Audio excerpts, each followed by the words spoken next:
Uma ke sibheka la incwadi kaJohane u-14 verse 21 izwi lithi onemiyalelo yami ayigcine uye ongithandayo uyangithanda ngobaba nami ngiyakumthanda ngize ngiyibonakalise kuye.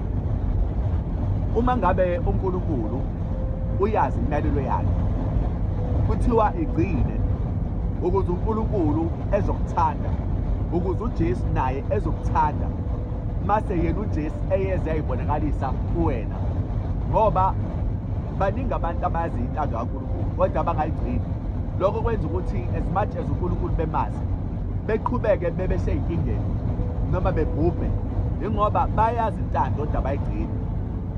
Intando le eyenza ukuthi uNkulunkulu ukwazi ukusondela kuyena nokuhlala kuyena, which is why laphana izwi lisho encwadini yaMatthew 7 verse 21 ngiyaqhubeka ngequote futhi. Akusibo bonke abathi inkosi inkosi abazongena embusweni wezulu kuphela ilaba abenza intando kaBaba osezulwini.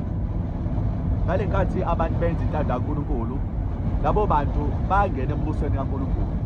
Kodwa uma bengayenzi intando kaNkulunkulu na uNkulunkulu akabangenisi irrespective ukuthi bawobani, ngoba batsheni ukuthi ogcina intando noNkulunkulu awuyibonakalisa kuyena, ongayigcini ke uNkulunkulu ayibonakalisa kuyena. Hence is the reason uNkulunkulu engayibonakalisa kubona futhi engabangenisi embusweni wakhe.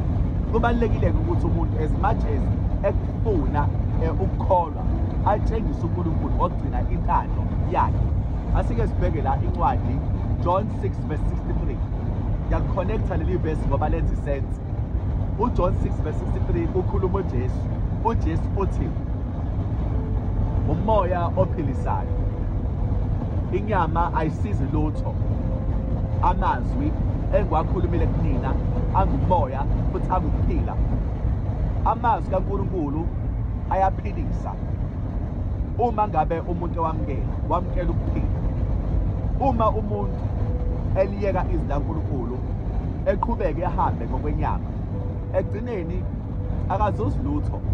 Ubani ongazi ukuthi egcineni obinyama isingcwatshwa, noma bekuthiwa umuntu bewubani edume kangakanani, emuhle kangakanani, efunde kangakanani, akusasho lutho, lo nyama izongena emhlabathini. Into la umuntu ahambe eyiyona emhlabeni, wena ubamkelela uJesu noma kamamkelanga uJesu, yovela phambi kaNkulunkulu. That is why la uJesu ebatshena abantu ukuthi ukuqonda kwalelizwe before him it's foolishness. Ngale nkathi wazi ukuthi uma ufuna ukuqonda kwalelizwe obula uNkulunkulu lokho uzokwazi ukuthi uJesu ulwazi lakhe liyakusiza physically, likusize spiritually. Uyamfica ngala nangale uzomfica. Ingakho la uJesu ecacisile encwadini kaMatthew 5 verse 13. Nina ningusawoti wezwe. Uma usawoti udumele awusekho umsebenzi wawo, kodwa unyathela ngabantu ngezinyawo. Bobuswa ngani kubusawophi bawo.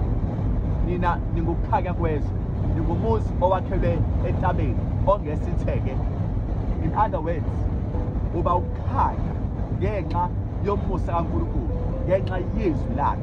Kodwa uma izwi lakhe lingekho kuwena, awusona isibani, awuhlukile kwabanye. Uhluka kwabanye ngoba izwi laNkulunkulu likuwena. Yilona lile lokuphila. uJesu asho ngalo ukuthi lokuphila la mazwi akhe. uJesu la uthi inyama ayisizi lutho. Ngempela ke imisebenzi yenyama uma umuntu engabuka ngayo, akekho umuntu ongekakwazi ukuyenza into umuntu ayenzayo ngenyama yakhe. uNkulunkulu uyazi ukuthi far more better ukuthi singayiqhenya ngemisebenzi yenyama, which is why uNkulunkulu la believes ukuthi uma senza intando yakhe sizokwazi ukuba abantu abangcono. uNkulunkulu ke uyasinquma njengegatsha kuyena uma ngabe thina singayenza intando yakhe, futhi uyasinakekela njengegatsha uma ngabe sihlele entandweni yakhe ukuze sibe nezithelo eziningi. Nakaka amazwi okugcina engizowandlulisa la incwadi yesambulo u3 verse 15 no 16. So connecta yencwadi yesambulo u22 verse 11 and 12. Ngayazi imisebenzi yakho ukuthi awubandi futhi awushisi. Bekungcono uthi abanda noma uyashisa njengoba uzivimba zokuphalaza.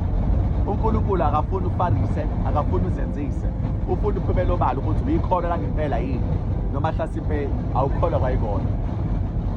Uma sibheka la incwadi yesambulo 22 verse 11 and 12 izwi liyagcizelela lithi othanda ukwenza ukugcola akakwenze ngabusakuyeka, othanda ukwenza ukugcwela akabenze ngabusakuyeka, othanda ukwenza ukungalunga akakwenze ngabusakuyeka, nothanda ukwenza ukulunga akalunge njalo engayeki.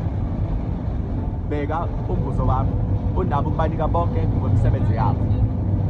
Ngale nkathi abantu benza imisebenzi kaNkulunkulu, uNkulunkulu uyabariwada. Uma benza imisebenzi kaSathane, ekugcineni futhi uNkulunkulu uzobanikeza le misebenzi kade beyisebenza.